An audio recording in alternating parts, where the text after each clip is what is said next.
Welcome to Inside the Zone for Week 9. It is the final Friday of the regular season, and this coming Friday night on the Highlight Zone, Justin Kinney from Optimum Performance Sports joining us now. And Justin, we crowned most of the sectional champs either partially or fully in the last week or two. Not a lot still up for grabs here in Week 9 of the regular season. Heading into this Week 9, kind of what are you looking for as teams not only need to get healthy, but gear up for postseason play in the very, very near future?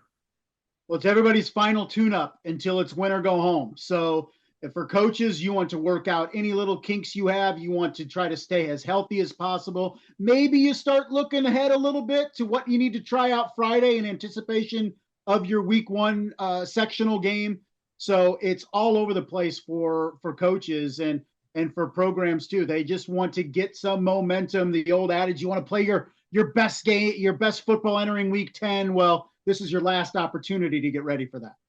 Our Highlight Zone game of the week is going to feature the newly crowned SAC champs, the Carroll Chargers at Northside. This is a Northside team that's played well recently, put up 42 points last week. How do you see this one playing out, and what kind of springboard could this be for either team as they get ready? They've got to bye, both of them in 5A and in 6A, so they really want to, finish off strong, and maybe you don't see, a lot of reserves or anything in this game. Like, because you have that bye, it's ones on ones, strength on strength all night long.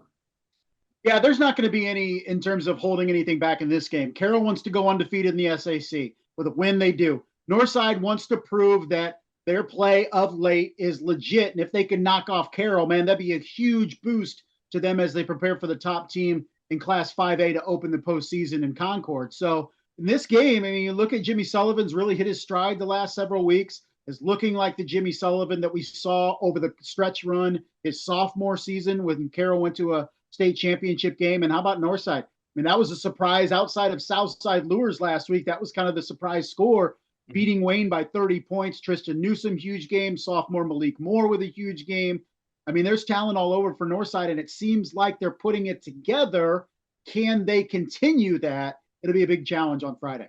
You've also got Homestead at Bishop Lures.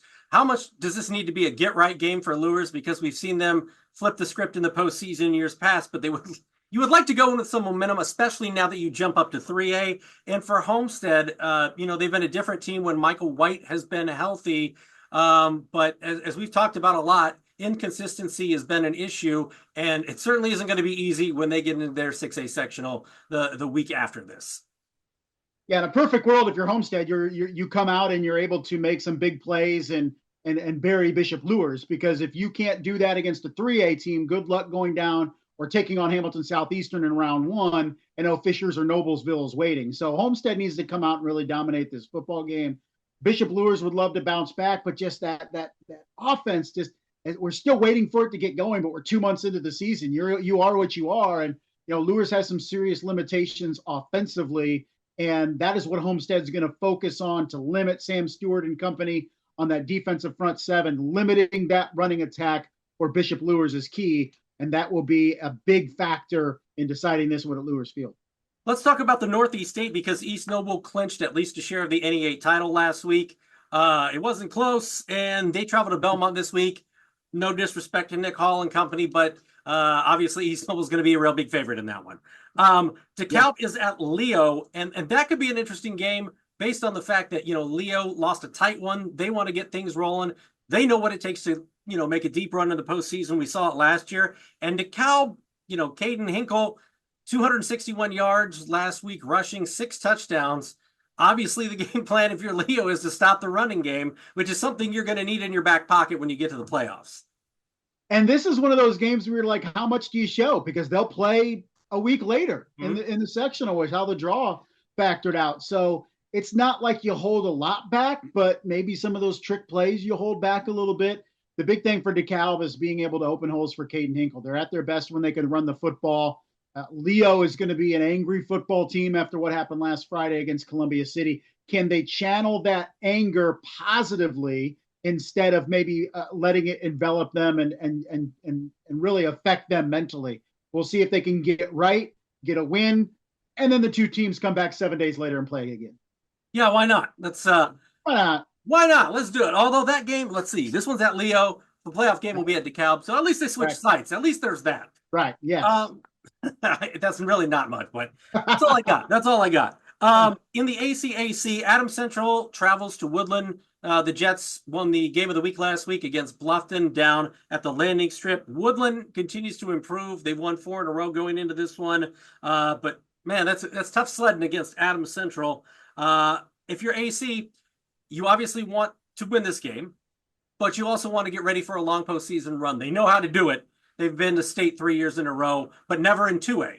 So if you're Adams Central, how do you approach this week knowing that there is a different challenge ahead of you following week 9? Well, I think it's all about taking care of business for Adams Central, as they want to come in here and they want to finish undefeated in the conference, just like Carroll wants to do the same thing against Northside.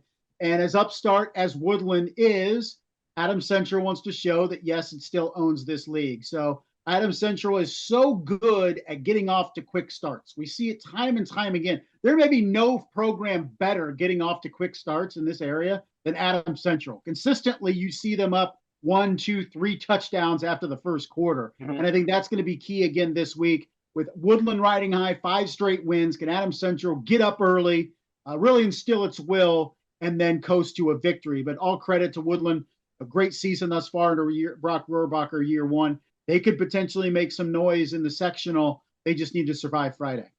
When we talk about the NECC, it starts and stops with Garrett this season. But in the small school division, of the games this week, you've got Central Noble at Garrett, Fairfield at Busco, West Noble, Prairie Heights, East Side at Angola, Jimtown at Lakeland.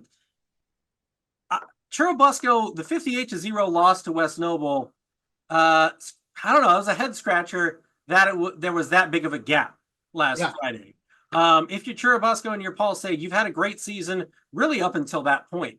So what do you need to do to refocus this week to get ready for playoff football and to get your swagger back, get your confidence back? You are a conference champion. You want to go in, with some confidence into the postseason. Well, this is the beauty of week 9, and coaches, after taking it on the chin in week 8, will kind of look at this and be like, this is what we need to bounce back before the playoffs. It was a surprising score. Not just the fact they lost by 50-some, not even getting on the board and scoring. West Noble running for 8 touchdowns. You look at that. If you can't stop the run, then you have no chance to win a sectional. So Churubusco needs to get right in this one. And then I think conversely, you look at that, what is it, Eastside Angola game? We're kind of waiting for Angola to have that game. And this could be it. Eastside's been really good since getting healthy and getting Lincoln Carter back. And that's going to be an interesting one to watch as well. What are you most looking forward to this week? I mean, how much can you glean from week 8? How much of it is momentum? How much of it is getting healthy? I mean, like we mentioned off the top, conference championships are all but 99% locked up, unless Belmont does the unthinkable and beats East Noble. But what are you looking for this week as you round out the regular season and get ready for the playoffs? Well, everybody stays healthy. The last thing you want to do is lose a key contributor in week 9, especially if you're not playing for a title or anything like that. And 2 is momentum. Is momentum a thing? And it's a great question. I'd love to ask coaches, like, do you really need this week 9 win? I think for some programs it's huge. For others, maybe it's a get right type week. But it's all about maybe which team looks really polished in week 9. Which one comes out and makes us go, wow. I mean, we saw that with teams like Northside and West Noble last week, Columbia City. Who wows us this week, and does it bode well heading in to the playoffs? All right, that wraps up the week 9 edition of Inside the Zone. Next time you see us, we're going to be talking playoffs here Monday on Inside the Zone. For Justin, I'm Glenn, and we'll see you next week.